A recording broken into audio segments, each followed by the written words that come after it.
I just can't imagine anything more stupid geopolitically to alienate the forces that have a disproportionate amount of power because of their economic strength. Your thoughts on that? And, we could go on like this with basically treating everybody with a very heavy hand and forgetting that one of the biggest reasons for US success was soft power, but also in diplomacy and in the extension of humanitarian aid, which has all been abruptly ended to countries. So, yes, absolutely. If you look to the future, to a system that is already taking on more of regional structures, the United States is the one that's pushing itself into isolation.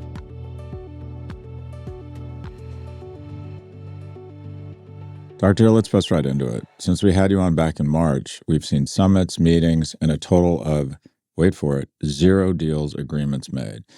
Putin seems dug in for total victory. Catch us up. What do you think is the state of play right now? Well, I think you summed it up, sadly, Scott, very clearly. Putin is dug in.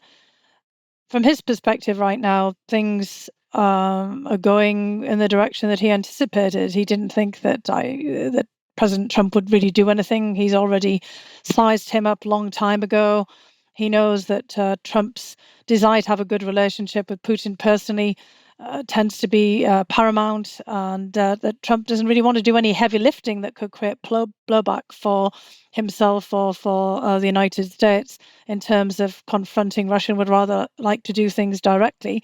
And in fact, now we see President Trump putting pressure on his European allies to go first in terms of taking action against Russia. And of course, what Putin is also hoping is that those European allies, the UK included, will all fall apart. And we've seen in the last week all kinds of drone incursions, an uptick in aircraft from Russia violating for quite lengthy periods of time adjacent airspace in the Baltic states and in the countries adjacent to Russia.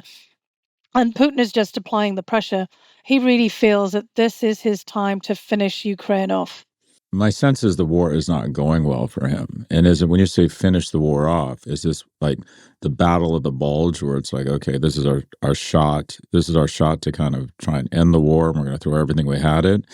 Because if I go on TikTok, I can't figure out, all right, are the Russians with a wartime economy and what I would call their core competence and ability to endure incredible suffering and sacrifice. And I say that I generally think it's a core competence. Wartime economy, willingness to lose, keep going. Or I hear that 17% of their oil infrastructure has been taken out and it's a meat grinder. Give us your sense of the balance of power here and where we are in the war. Look, all of these things can be true. And, you say it's a core competence, but when it comes to the Russian people, they're not actually given much of a choice in the matter.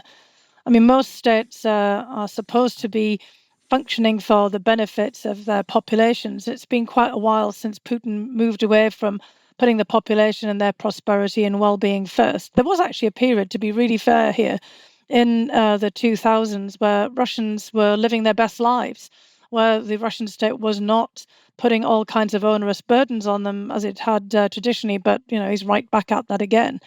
I mean, although there's not full-on mobilization, and there are a lot of inducements for people to go to the front in terms of getting really high payments for the sacrifice, literal sacrifice on the front lines. Putin is still pretty confident that he can keep that meat grinder going and that, frankly, he can fight till the last Ukrainian because he's got more Russian manpower to be able to push forward. And look, you've seen President Trump and heard President Trump just recently opining on this, talking about the number of people that Putin is sacrificing and is seeing dying every single day, and how much higher that is in terms of a factor, 4-1 of Russians against Ukrainians, for example, which is not to say that Ukraine is having an easy time at all. I mean, in fact, that's what Putin is banking on. He's banking on Ukraine collapsing first. He wants to finish Ukraine off first. So right now, Ukraine is in a rather precarious situation economically. And Russia is too. I mean, you're absolutely right about this. This is a wartime economy. It's a kind of a variation of the wartime Russian disease, like the Dutch disease, when everything went into their oil economy. In this case, in Russia, everything is going into the war economy and it's affecting other sectors of the economy. But Ukraine is literally running out of money. It's dependent on the IMF. It's dependent on the support of other allies and partners. It's been very much dependent on the support of the United States, not just for military support, but also financial support to keep things going. We've got this big debate about using Russian assets, frozen Russian assets, to help support Ukraine's defense. And that's now in something of a more acute form because Ukraine's economy literally is running out of steam. And that's what Putin is depending on. He knows that he's got problems at home. And in fact, you're starting to see even some defections. We recently heard that Dmitry Kozak, who is one of the people who's been most close to Putin going back to the 70s and 1980s, somebody who was actually born in Ukraine when it was part of the Soviet Union, the Soviet Republic. And one of the people who was opposed to the war and has kept telling Putin the truth about it. Well, he's just resigned from the government after a long period. And, that itself is quite consequential and telling of where we are now. But Putin's gambling and betting, and, it's a fairly good bet for him that Ukraine is going to be the first country that collapses. So you're handicapping that this, at the end of the day, that Russia has the advantage right now. Is that accurate? Well, I actually don't think it has to have the advantage. Look, this is a game of chicken, right? I mean, it's and one could say it's a game of chicken Kiev because Putin's basically banking on the fact that it's the Ukrainians are going to blink or just literally collapse, or they're going to turn back, or everybody else is going to turn back. But the point of saying all of this is to say that we don't have to do this. There are, as I said, serious deliberations right now about doing something with the Russian frozen assets, finding a formula that enables them to be put to use of helping Ukraine defend itself. I think Europeans are getting more serious about taking action that's required in terms of building their own defense, but helping to make sure that Ukraine can defend those lines and not let Russia go any further forward. So this is the critical juncture in which a signal has to be sent to Putin saying, no, we're not going to let you do this. We're going to actually make sure that Ukraine can keep on defending itself and pushing you back. And we're not going to actually put up with these incursions of drones or aircraft or all the other things that you're going to throw at us here. There is actually some solidarity in Europe. It may not be all European countries, and we can see Hungary and Slovakia and a host of other countries clearly making it obvious that they're not going to do what it takes, and that's what gives Putin the confidence that he can push forward. But if the other major European players, the UK, France, Germany, all the Scandinavian countries, Poland, the Baltic states, etc., push back, that's going to be a different matter. And we'll have to see now whether these drone attacks, we've had, all kinds of evidence now that Putin's doing this to test everyone's resolve. If they respond with resolve, then we might see something different. You've just got to show Putin that he can't go any further. But, again, this is the moment. This is the testing time. From an American vantage point, sort of man on the street, if you will, I'm disappointed that the Americans aren't offering a more full-throated defense or support of Ukraine. But I'm sort of flummoxed as to why Europe, who at the end of the day is the region being invaded here, and I recognize they've given more money than the U.S., but it just seems, for lack of a better term, the EU is just very soft, and that Putin recognizes that. That the money, obviously, they would need more money, or they would need more money, more weapons. The idea of ever putting a Spanish or French boot on the ground is just unthinkable, despite the fact that Europe is being invaded. Do you think Europe is mustering the requisite will, assuming that the U.S. will be sort of I don't want to call it a passive partner, but will continue to support, but will not take the leadership position I think most people have come to expect on these types of issues? Do you think that the EU demonstrates the will to provide the requisite pushback? Well, look, I think part of the problem that we have is we've got all of these different entities in Europe. You're talking about the EU, the European Union. Well, that's not a military organization. It has military and security components, of course, and it also has a lot of financial clout. And if you think in aggregate of 550 million Europeans, and you think about the financial firepower that they have if they pull all of their resources, there's something pretty significant there. And then, of course, the other organization, the critical one, is NATO, the North Atlantic Treaty Organization. And as you said, the US is pretty passive about this at the moment. We've had the various summits in which it's been made crystal clear by the US Secretary of Defense and many others that the United States is not just going to be offering protection for Europeans unless they're going first, as Trump has also been saying, and they're doing everything for themselves. And of course, Canada's part of that, but Canada's been seen as feckless by the United States, etc. But there are other forms of organization for military and defense beneath all of that within Europe. And I think that's where the secret lies. We're always talking about coalitions of the willing, in different contexts. And there are other structures. So you've actually seen a number of the European countries sign bilateral agreements with Ukraine, solidifying those relationships into something that's more just than just political, but something that is also geared up towards helping Ukraine defend itself. I was part of the UK Strategic Defence Review that went on, for a whole year up until June, and it was very clear that the UK was seriously committed to trying to help Ukraine and was one of the first movers in terms of signing one of these defence agreements. But the UK also has a leadership role in another entity called the JEF, the Joint Expeditionary Force, which, for a long time was neither joint nor expeditionary or even a force. It was just some guy's name by the sound of it. But there's actually been some effort to really put some teeth into that. That is an organization, a military organization, that was set up really to bring Sweden and Finland into closer coordination militarily with some of the other NATO countries before they joined NATO. And again, it was the UK, it was Norway, the Baltic states. And that's become something real now that Ukraine is a partner with all of these individual countries. And now that Sweden and Finland have also joined NATO, because the hope is that the JEF could become a military organizational platform for doing something more serious, because all of those countries are both committed and capable, as well as now interoperable, about working together and working with Ukraine. And when you mentioned boots on the ground, there are Ukrainian boots on the ground. When we look beyond all of this, if Ukraine has managed to prevail, let's just say, even if it hasn't had a victory in the way that people were envisaging it might early on, but has managed to prevail, persist, and resist Russia taking over the rest of its territory, Ukraine and Ukrainian army is going to be probably the most significant in Europe, which is why Russia wants to have Ukraine demilitarized and have it basically neutralized, because it sees the writing on the wall. Ukraine's going to be a formidable force. Ukrainian boots are on the ground. Ukrainian boots are going to continue to be on the ground. But what Ukraine needs is more of this technical assistance. It certainly needs more defensive capability.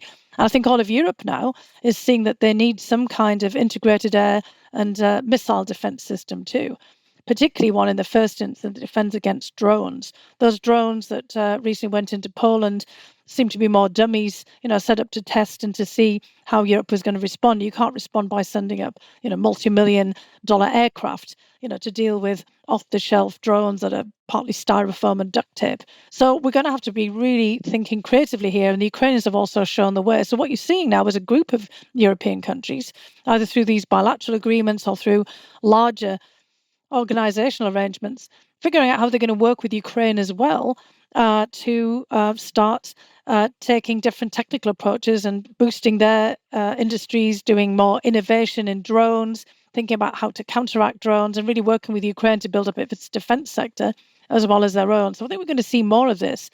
I think, the question is really the pace. And that's, one of the things that you're getting at here. And then you also see that the US has learned some lessons for this, at least the US defense sector and Pentagon has. And you're seeing a lot of US defense majors wanting to get in on the act there. There's a bit of a fear of missing out aspect, because the more that the US is pushing Europe to do its own thing, and the more it's evident the Europeans have money, and they're now starting to get some will, but they've just got to have the ways and means for this, the more there's also kind of a concern in the United States in the defense sector that they might not be able to participate in this, because there's a lot of potential there. But I think the Europeans are going to have to look more at this, smaller scale innovation, cheaper responses to things, and they are going to have to look at the high end, exquisite lethal equipment that usually takes decades to produce and to conceive of. So both Poland and Estonia invoked Article 4, which, by the way, has only been used 8 times since 1949, after Russian jet fighters and drones were intercepted deep into the respective airspaces.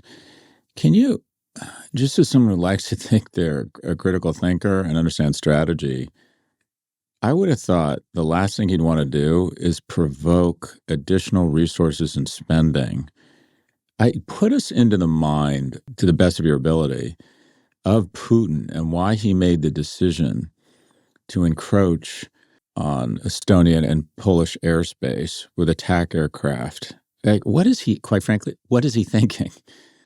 Well, Putin always looks for vulnerabilities, right? And Poland and Estonia are pretty vulnerable. And Poland's just starting to build up its defense capacity for itself. I mean, Poland's actually very close to this 5%, the magical 5% of GDP. But it's got, low base to move from. And the Poles are also still pretty desperate and hopeful for a stronger bilateral agreement between Poland and the United States. They still see the United States as underpinning their security, which is why the Polish presidential, candidate was recently in the Oval Office, for example. And Estonia, of course, is a very small country with some disputed territory with Russia, right there on the border with one of Russia's largest military districts. And it's always been seen as the point where the Russians would likely make some kind of land incursion, certainly into the Baltic states. And Putin is just putting up the pressure and trying to see how everyone is going to react. I think what he anticipated was that everybody would falling out against each other and try to appease him, which has been, some of the past patterns. But there's another aspect to all of this, is that I'm not really sure about the quality of information intelligence Putin gets himself. As an intelligence operative, he's somebody who likes to think that he knows everything. But look, he's now existing in a bubble. There's all kinds of evidence that he's not always in the Kremlin, in fact, that he's often in other places. He's got all these cloned offices that are in his dachas, either outside of Moscow or down on the Black Sea, for example. And I mentioned before that people like Dmitry Kozak, people would say, hey, look, Vladimir Vladimirovich, I don't think this is a good idea. People like that have either left or they've been sidelined. So he's not getting people pushing back. He's surrounded by yes men or very frightened men, for the most part, and a smaller and smaller group around him who can provide material to him and information. In fact, he's mostly surrounded by his bodyguards all the time. And, it's not very clear that they're all up on the latest information. So you've got to ask yourself, what is it that Vladimir Putin's being told and what does he think? And what does he decide for himself? Is he operating on old assumptions based on how he thinks that Poland or Estonia or Finland or the UK or anybody else for that matter is going to react? And if you think about what he did in February of 2022, he made a huge mistake. He thought that he literally was going to do a special military operation in Ukraine. He was going to move in.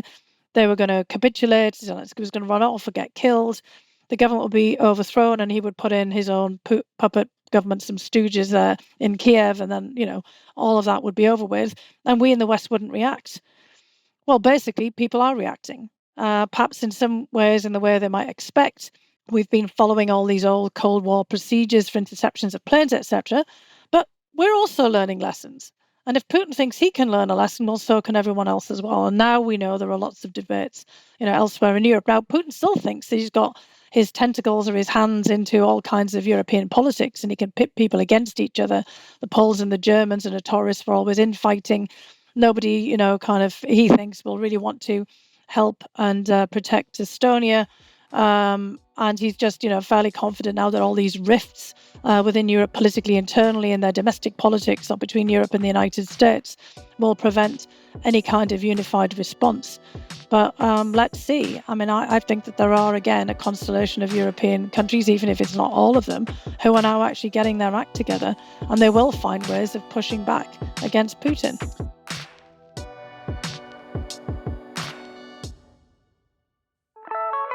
Support for the show comes from Betterment. We all have goals in life. Maybe you want to start a business, maybe you want to start a family, or maybe you want to throw a couple of pairs of socks in a frame pack and travel around the world.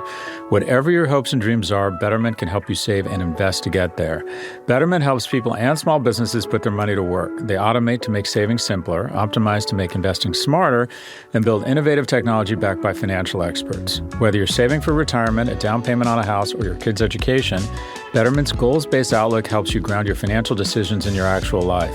Their globally diversified portfolios help give you a solid financial foundation in turbulent times, and their tax-smart features can help you save money. So, if you want to stop worrying about how you're going to get there and start thinking about where you want to go, Betterment might be a good option. Don't just imagine a better future, start investing in one with Betterment. Be invested in yourself, be invested in your business, be invested with Betterment. Go to betterment.com to learn more. Investing involves risk, performance not guaranteed.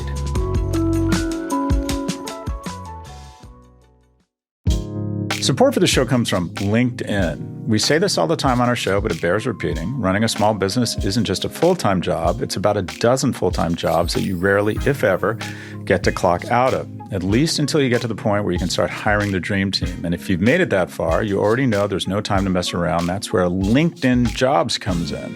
LinkedIn makes it easy to post your job for free, share with your network, and get qualified candidates that you can manage all in one place. And LinkedIn's new AI feature can even help you write job descriptions and then quickly get it in front of the right people with deep candidate insights. And if you decide you want to go the extra mile to find the perfect candidate, LinkedIn says that promoted jobs get 3 times the number of qualified applicants. It's all these little things that let you find help fast without compromising on quality, which add up to you finally having extra time in the day for, relaxing. Or, knowing my listeners, you'll probably use that extra time to expand your empire even further. Post your job for free at linkedin.com/prof. That's linkedin.com/prof to post your job for free. Terms and conditions apply. We're back with more from Dr. Fiona Hill. So I'll put forward a thesis and you respond to it.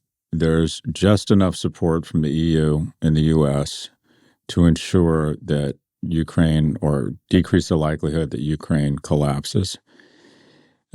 Russia is paying a huge cost. They're comfortable paying a huge cost. They have a lot on the line. It feels as if Russia were to collapse or have just a very obvious defeat, that there's a decent chance that Putin might find a window. It just feels like it all adds up to the following, Dr. Hill, that we've got more war for the foreseeable future. Thoughts? Yeah, look, I think that's sadly the best assessment.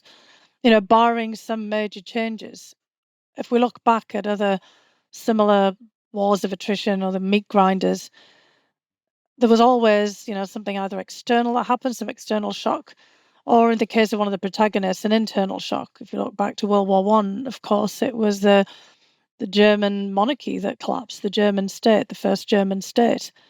In the second, it was the defeat of Germany in the battlefield after being pulled out over extended lines for too long and, basically not fighting on their home turf. And of course, Russia's not fighting on its home turf either, even if it tends to present it. It's as being home turf in the sense that Ukraine is historically part of Russia, as Putin's always telling us. The other, case as well is of some change in the international system. Now, if we look back a few months ago when Trump came into power, Putin thought that was great because Trump was going to shift the whole thing. In fact, we were all worried about that as well, that Trump was going to shift the whole course of the conflict in Putin's favor. And frankly, he has in many respects. But now, there's a shift again. So I think absent some major change, some major shock to the system, either externally or internally, we're going to go on with this for some time. But there could be, of course, a recalculation inside of Russia if all the kind of difficulties mount. If you're getting, fewer people are willing to sacrifice themselves on the front, if there's a shock to the economy, for example, that constrains Putin's abilities to keep moving forward. I mean, you can't see much sign of that just yet, but over the next, year or so.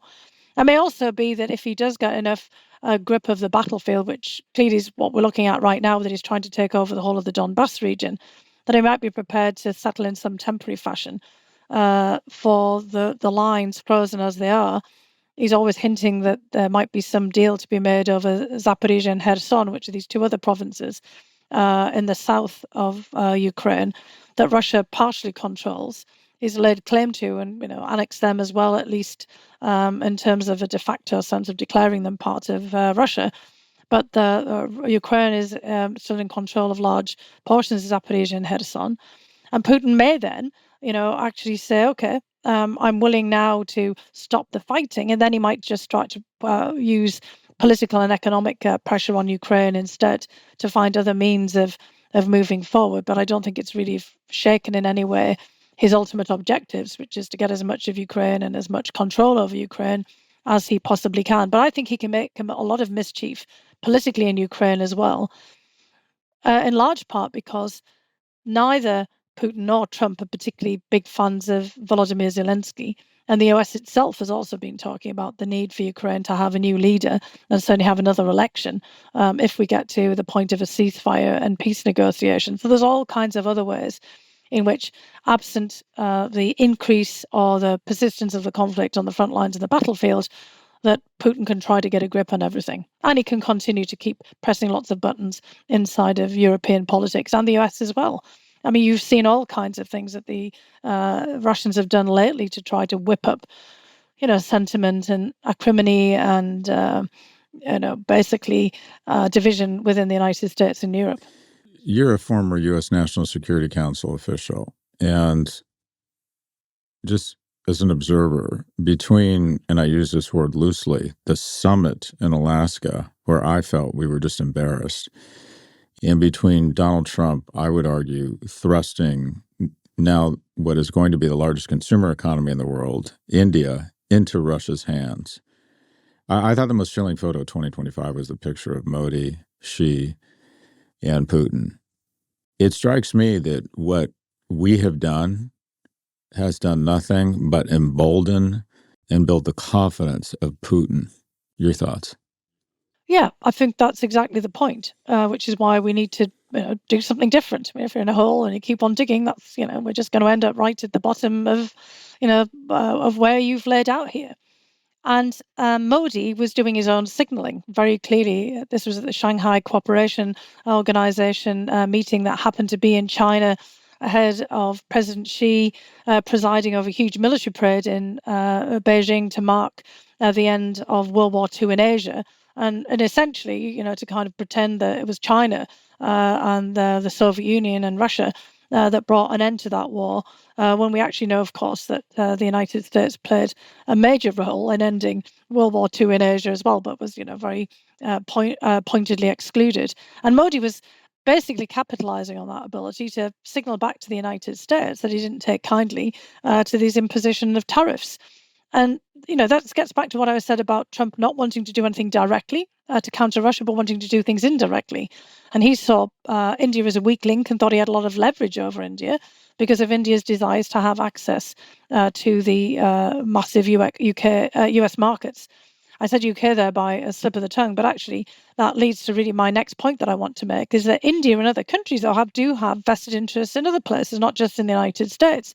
It's of course true that the United States is the world's biggest consumer market in the sense of the market that everybody wants to gain access to. And I mean, China, of course, is right there too. But, traditionally people have wanted to get into the US market to push forward in innovation. And, they see this as a kind of a testing ground, for their own prosperity. There's so many reasons to be in the United States. But those reasons also hold for Europe. China, India, Japan, South Korea, Russia less so now because of everything that's been happening, have vested interest in the success of Europe. As one of my colleagues here at Brookings is writing a book about the future of the world economy, and is basically pointing out that China cannot pick up the slack. If the United States takes itself off the scene, China is not going to keep the whole world economy going.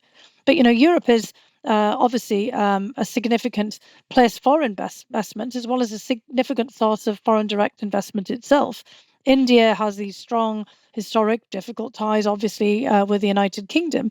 But there's a great deal of interest in Europe's success. So this is an opportunity again for Europe to actually do something differently there and to engage with India, Japan, South Korea, many other countries, and also China to basically say, look, if this is the direction of travel here, we need to do something different. But you, in the case of China and other countries, are supporting Russia in a war that is ruining the future prospects for Europe.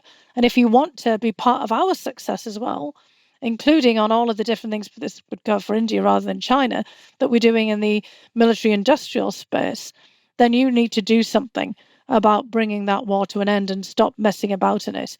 Because, we're not just a playground here in between the United States and all of you. I mean, that might be difficult, but it's one other thing where I see that there could be a way of putting this in a different direction. But when we constantly see things as a competition between the US on the one side and, everybody else on the other, we then often fail to see where there are other opportunities. I had read that Ukraine had damaged 17% of Russia's oil infrastructure, and obviously that has different interpretations by what is meant by infrastructure. Isn't that potentially the key or the solution here? That if the Americans and the Europeans were to get serious and give the Ukrainians what they need to take that number from 17 to 18 to 19, just a slow march towards debilitating or kind of defenestrating the oil infrastructure, at which point the economy does collapse. I mean, I think it's 50% of their GDP is related to fossil fuels. And I realize you're in geopolitics, but you also, it's impossible to do what you do without being cognizant of military strategy. Isn't that arguably the key here? Well, look, the key certainly is reducing all of the revenue to the Russian state. And as you've pointed out, oil and gas is pretty critical there in terms of its exports and also the revenues directly to state coffers. There's already been a reduction in the amount of gas that Russia is selling to Europe, but oil remains the key because, in fact, oil is the biggest source of revenues over gas for the Russian state directly. And oil basically reaches the market from Russia in various different means, either directly, and look, there are still pipelines for oil. When the pipeline that was blown up in the North Sea, Nord Stream pipeline, that was for gas. Russian oil pipelines, including the famous pipeline Druzhba, Friendship, still go from Russia directly into Eastern Europe, into East Germany, for example, and into Hungary and, other places. And we've heard the Hungarians say they have no desire whatsoever to stop buying, Russian oil and, gas if they can have it as well. But we're also getting countries like India. That's why Trump basically imposed those tariffs on India, because, it's recognizing that there are many different ways in which Russian oil meets the market. It's not just the shadow fleet, bringing Russian oil, but it's also other countries buying and refining the Russian oil and creating, refined product. And that's another area, that we really do have to tackle. And look, European countries like France and many others, continue to buy Russian oil one way or another. I mean, you can't put some kind of little stamp on the hydrocarbon molecules, but we can see, exactly, how integrated Russian oil still is into global markets. But of course, that's going to have knock-on effects. At a time when we are worried about the long-term economic health of the UK, of European countries, Germany, and also the United States. Now, it's easy enough for the United States to say some of these things as well, because the United States remains a major producer of oil and gas. But some of the other actions would have to require the Saudis being on board, the whole OPEC countries to agree to all of this as well. So you'd have to engage in some complex diplomacy. And it's not particularly clear to me right now, so it gets back to some of the problems that we keep identifying here, that the major countries that are oil purchasers, want to engage in those kinds of negotiations and discussions. Although if the United States wants to do that directly with Saudi Arabia or other major oil producers, or the consortiums, to try to keep oil prices down while they put the squeeze on Russia. And the Russians, see this coming. And of course, they're heavily involved in their own Middle East diplomacy and dealing with the Emirates and the Saudis themselves.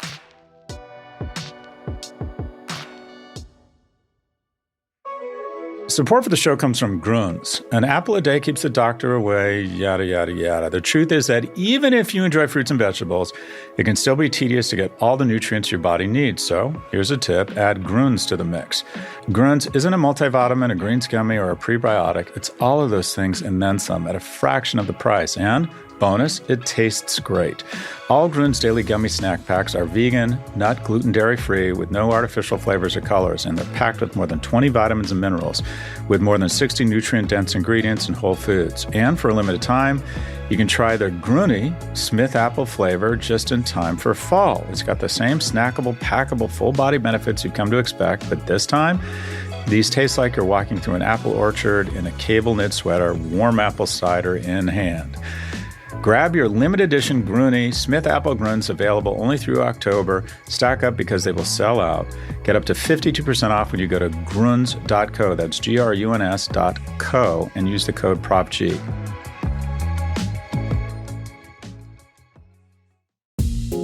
Support for Prop G comes from Pipedrive. One of the major things entrepreneurs struggle with when starting a business is the sales process. It's easy to get disorganized, jumping between back and forth emails, scattered notes, and forgotten follow-ups, spending more time chasing paperwork than actually closing. That's where Pipedrive comes in, a top-rated CRM tool for small to medium businesses. Their visual sales pipeline lets you see where every deal is, what stage it's in, and what needs to happen next, and it's all in one dashboard. You can automate follow-ups and set reminders for meetings so no contact gets forgotten and leads don't slip through the cracks. Plus, Pipedrive AI analyzes your sales process, helps you summarize long email chains, and finds qualified leads for your business.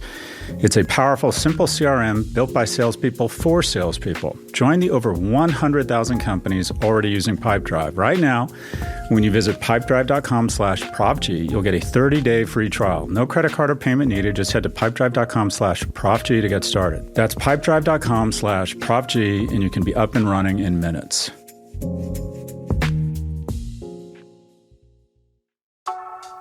Support for Prop G comes from Vanta. Starting a company is incredibly gratifying, but can also be one of the hardest things you'll ever do. And one of the most challenging parts of it is making sure that you're meeting all the security compliance standards you need to meet. Vanta makes the whole process easier. Vanta is a trust management platform that helps businesses automate security and compliance, enabling them to demonstrate strong security practices and scale. That means that a whole bunch of tasks that used to be expensive, time-consuming, and complex can now be automated and streamlined. Simply put, your company can't grow if it can't prove that it's meeting security standards, including SOC 2, ISO 27001, and HIPAA. Vanta can get you audit-ready in weeks instead of months, saving you up to 85% of associated costs. And Vanta scales with your business, helping you continuously monitor compliance, unify risk management, and streamline security reviews all in one place. Starting a business is hard. Let Vanta make the process a little bit easier. Go to vanta.com/ProfG to meet with a Vanta expert about your business needs. That's vanta.com/ProfG. We're back with more from Dr. Fiona Hill. So speaking of diplomacy, Churchill said that the only thing worse than fighting with your allies is fighting without them. Yep. It feels as if in one fell swoop or just in 5 or 6 months, I think of it just as a soccer mom in Madison, Wisconsin could likely swing the election. You know, the swing voter, right? The small number of people that matter somewhere that can tip things have disproportionate power.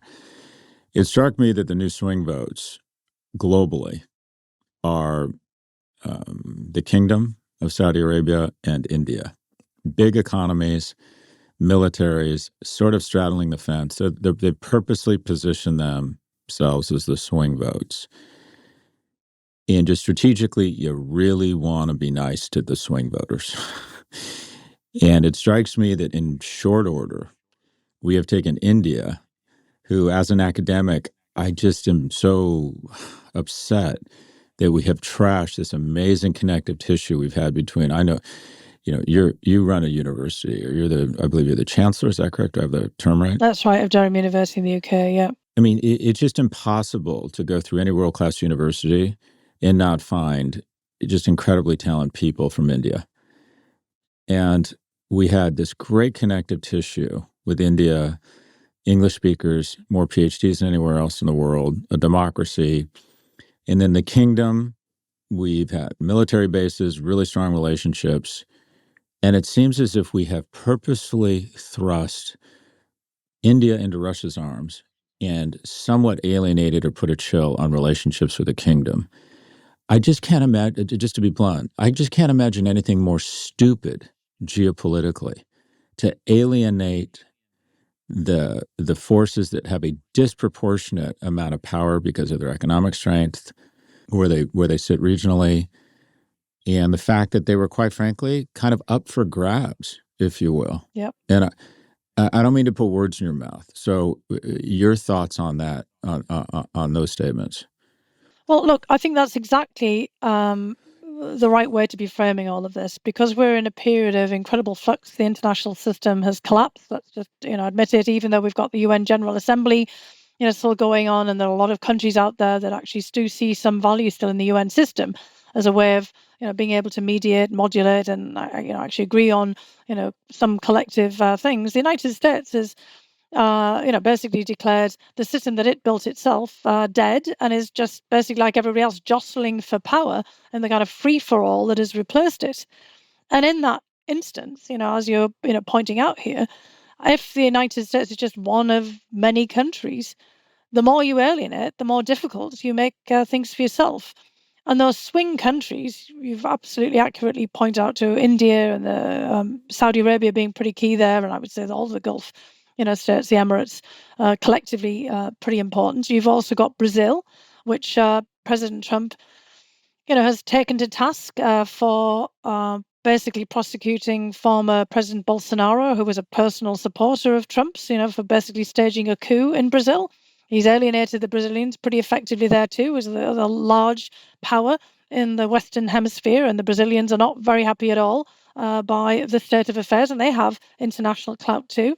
South Africa, another major player regionally, and Trump has absolutely ruined that relationship, as well, for a whole variety of different reasons.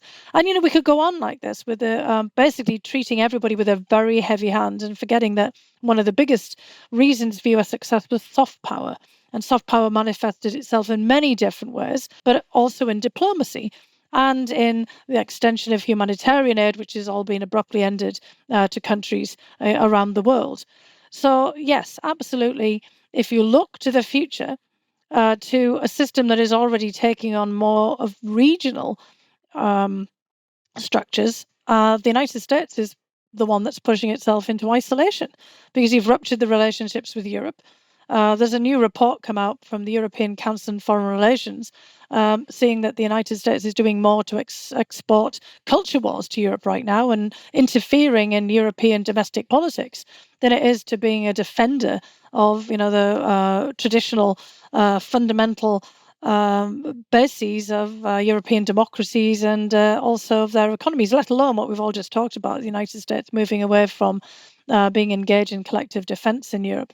So in that regard, the future looks pretty grim from a US perspective. I think people are going to slowly realize over time that they've done an awful lot to undermine the bases of the United States power writ large globally, and the United States may well be heading towards being a middle power of its own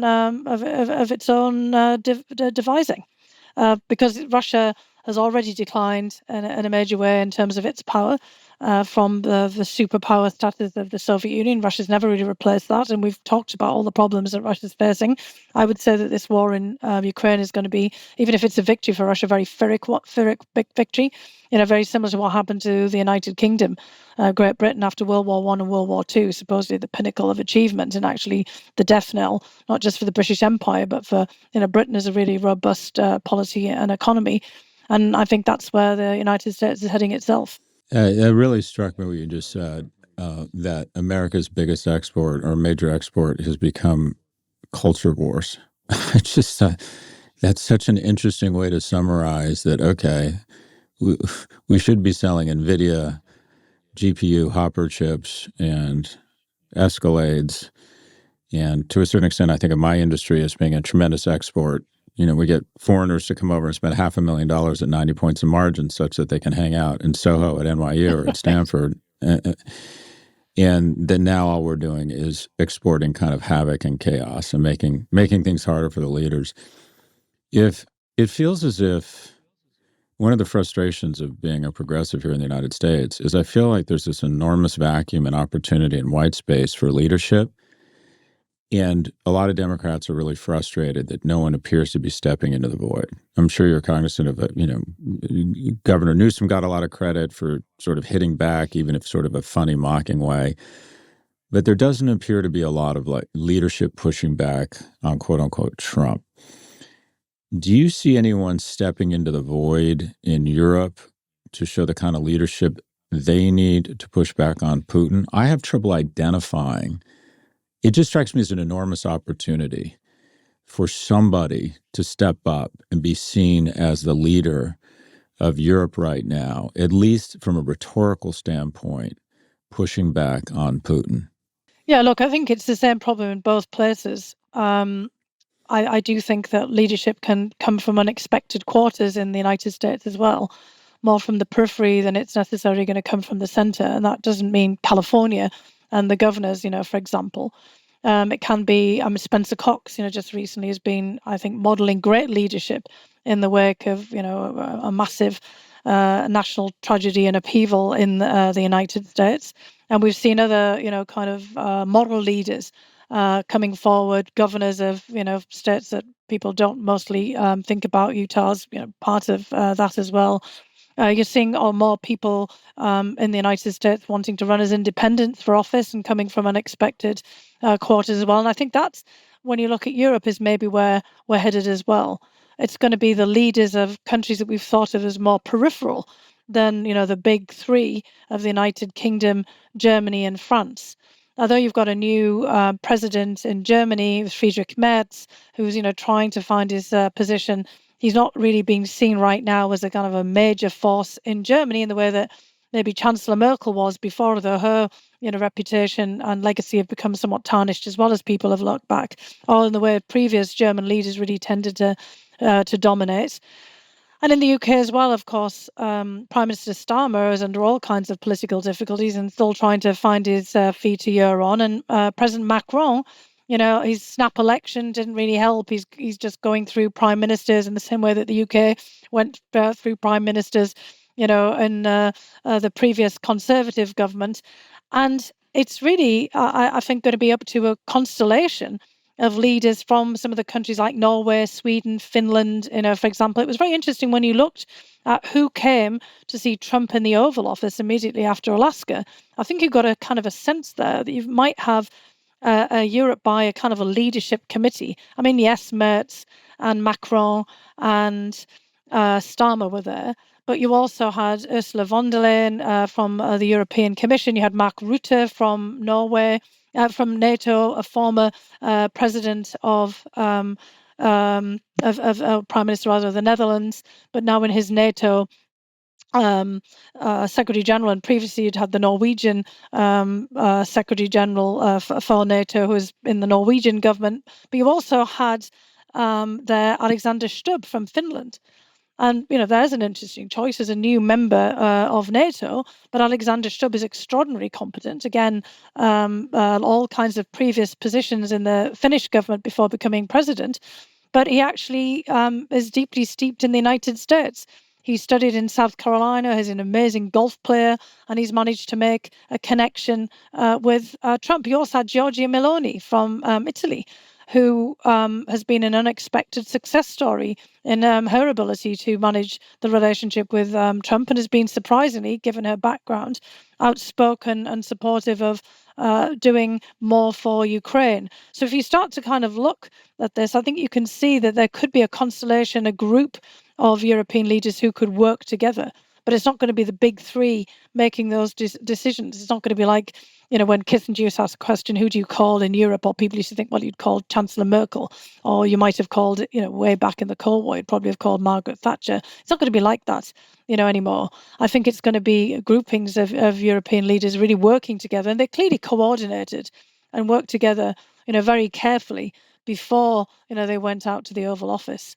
So I think you're going to see more of a kind of a tag team development in Europe, but they're really going to have to take it up a notch. And frankly, if we go back to the United States, that might be the kind of thing you see here, groupings of governors. You're already seeing on vaccine mandates, for example. I live in Maryland. I work in Washington, D.C., and I've, just paid attention to the whole of the sort of the northeast of the United States has got together to, present alternatives for vaccine mandates. Same's happening out in California in the West Coast. And you start on those kinds of issues that, obviously have a great deal of importance for public health, and you move on from there. We may see this taking root on all kinds of other issues. Just as I say, there might be more of these coalitions in Europe starting to do the same thing outside of the military arena, but also in diplomacy. It's encouraging that you believe there's greater coordination across the EU, because from an outsider standpoint, I just see it as sclerotic, and everyone has veto power, but no one actually has the power to get anything done. It's just a lot. It feels like, and it's encouraging for you to say, no, they're more, I'm misreading that, they're more coordinated. Well, I think once you break out of the confines of the European Union itself and of NATO, where again also the US has a major veto over things, you start to see countries using other arrangements. It's kind of creative, right? Because you've got all these agreements I mentioned before between countries in Ukraine, but you've also got agreements among themselves. The UK and Germany and France and the UK and France have all had major bilateral agreements recently that go beyond just military affairs. The UK and Norway have as well. Those two countries are totally entwined together. 70% of UK gas comes from just Norway. And a lot of the wind power generation in the UK comes from Norway as well. It's sort of these ironies of history. You think about the Viking invasions, and now the Norwegians bring wind and gas to the United Kingdom. But it means that they actually have to look out for each other, and their critical national infrastructure is one and the same. So that's encouraging, and I think that the whole can be greater than the sum of its parts. But I can't think of a conflict like this where there weren't central figures who demonstrated just outstanding leadership. And right now, I would argue the most, consequential leaders. Well, I mean, you always have to list the U.S. president, but I would argue right now that's not the kind of leadership that's going to help us right now. I would argue that Putin, Zelensky, and Xi are the most respected and feared leaders, and also the most consistent. I guess what I'm asking for from you is someone who straddles between a deep understanding of European politics and U.S. politics, and who's observed leaders. Who do you see anybody up and coming, either across Europe or in the U.S., where you think if someone told me that in 5 or 10 years someone had emerged as a dramatic leader, either as it relates to the war in Ukraine or running for president the next time, who are you most impressed by? Well, you know what? It's often people who are right now outside of the elected leadership. I'd mentioned that I'd actually been very deeply impressed by Governor Cox and the way that he handled, the recent events in Utah. But I mean, it's not usual for someone from Utah to rise to national prominence, and it could quite easily fizzle unless he gets, kind of the backing of other governors and other elected officials who want to reach out across these partisan divides that are really pulling us, down and down in a spiral at the moment. But I do see that there's all kinds of people now coming forward who want to run as independent candidates and, kind of expressing their voices. We may find that the elected, leadership of both the Republican, what's left of the Republican Party, and the Democratic Party, we say what's left of that too, start to kind of get challenged by people coming from the outside. You get, look, there's an enormous influence from podcasts. You yourself have a very successful and influential podcast, but we look at all the millions of people who are listening to these and listening to people speak there, and who might get ideas, from themselves, hopefully good ones, in terms of going out there and trying to do something more positive to help people, of going out there and trying to make change in local communities, out in regions and in states. I was recently out in Nebraska for a family wedding, and one person who's come to my attention who's running as an independent for a Senate race out in Nebraska is a guy called Dan Osborne, who I'd come into contact with a few years ago when he was leading the union at Kellogg's, the cereal plant out in Nebraska in a strike. And he just had a lot of really sensible things to say. It's just like an ordinary guy from the shop floor, former veteran, served in the Navy, has come up with some just, pretty sensible perspectives on things. And you see a whole host of people like this have decided, look, this system is not working for me, so maybe I'll just try, to go out there. And even if I don't, succeed in getting elected to public office, he's trying this twice now, at least I might get a movement going of people who want to change things. And maybe we start by changing things in our local areas and our communities and in our regions at the kind of state level, and that kind of over time starts to force a change at the centre. Look, the federal government's being dismantled. The states are pretty much on their own right now as well. And, I think the sinking realization is coming in for a lot of people, that this isn't quite what they expected that they were voting for. They didn't think that all of the safety nets, the insurance policies were going to be removed. And it's the same in Europe.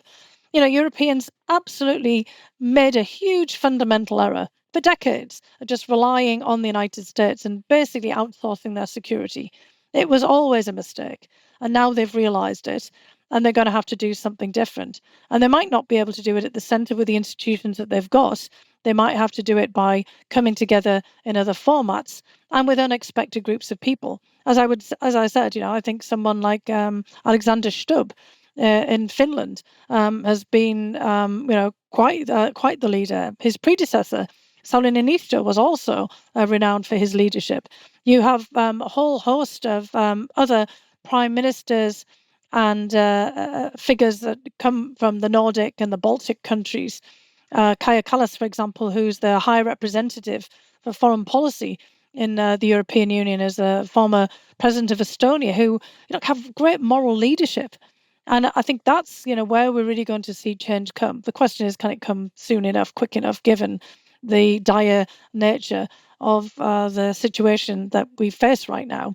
I'm not that confident, but I am somewhat optimistic that people are starting to rise to the occasion, frankly, because they've got no choice, because we all go down together under these kinds of circumstances. So just in our remaining time here, you've been very generous with us. I want to switch tact a little bit, or switch gears. Dr. Hill, do you have children? I do. I have one daughter. So something we think a lot about here is the struggles of young men. And I did the Secretary of Homeland Security, Secretary Mayorkas, reached out to me and said, I want to have a discussion. And we spent the whole time talking about the security risks posed by young men who are searching deeply online and could potentially be weaponized or radicalized by bad actors. And he was very thoughtful about what does that mean for our ports, our infrastructure, our military. I'm curious, in the context of foreign policy and military policy, have you given any thought to the plight, and this isn't something unique to the U.S., we see this across Europe, that young men, for a variety of reasons, biological, economic, sociological, biological, are just not doing as well as they once were, and also relative to their female counterparts. And I always like to add, we should celebrate and do nothing around the progress of our young women. But this is a real big issue, I think, in the U.S. Anyways, I'm going to stop there. Have you given any thought? Yeah, I think it's an issue globally, and I have thought about it a lot. One of my colleagues here at Brookings is Richard Reeves, who set up the whole institute for boys and men. Model. Yeah, exactly. And he's extremely good. I've spent a lot of time talking to him. Of course, my husband is a man. So there's also that we spend a lot of time talking about this, and we also, worry that, my daughter, who's 18, just gone out to college, just didn't have the same, sets of male friends that I did. I mean, many of my best friends growing up were men. I'm still on listservs with them all. And, we talk about this all of the time and, wonder, where is this going to go in the future? And in the course of the Strategic Defence Review for the UK, we looked at recruitment for the military. We worried about all of these issues. And we worried a lot about, the educational opportunities for young men as well as young women, and how, if we look back over the course of time, those opportunities have shrunk. The biggest divide, and I think you and I discussed this the last time, in our societies is on education. Between the 60% of people who haven't had access to a 2 or 4 year college or even, vocational training, and the 40% that have. And of course, all of this is changing very rapidly as we get into a world where AI is going to substitute for people, and including young men in many of those jobs that people have been diverted to in the past. And I think we have to really start thinking about this across the board as how the whole of society tackles it. It's not going to be just one easy fix. It's not just going to be through the educational system, that is certainly for sure. But it's going to be having to be, although the K-12 system does need to be changed and adapted to the needs of young men, as I think Richard and Reeves and many others have pointed out. I have another colleague, Rebecca Winthrop, here at Brookings, who's just done a fabulous new book on, the disengaged teen, looking at how we really fail kids in middle school, where they all check out. And that's often when young men get into the, very problems that you're talking about in middle school, where they go off into video games and off onto the internet, because they're just not engaged at all in school. And she and others have, really been featuring different ways in which you engage people. You've got to have more efforts out in society for more community engagement. that's what the tragedy of what's happening now in the United States is we're cutting back on all of these federal programs like AmeriCorps, volunteering, all kinds of other arenas where we were really trying to help mentor young men. So look, this is, I think, absolutely one of the most serious issues that we need to tackle. And it does have massive security implications. I mean, look, a lot of the hacking and the cyber hacking that's been happening has been as much from teenage guys as it has been from adversaries like China, North Korea, and Russia. Though they've obviously been tapping into that dissatisfaction and grievance.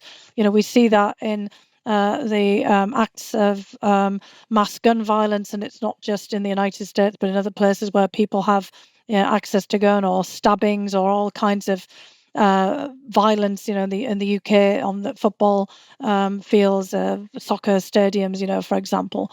So I think you're absolutely right in highlighting this, and I think as societies we have to have more of a national conversation about what we can do.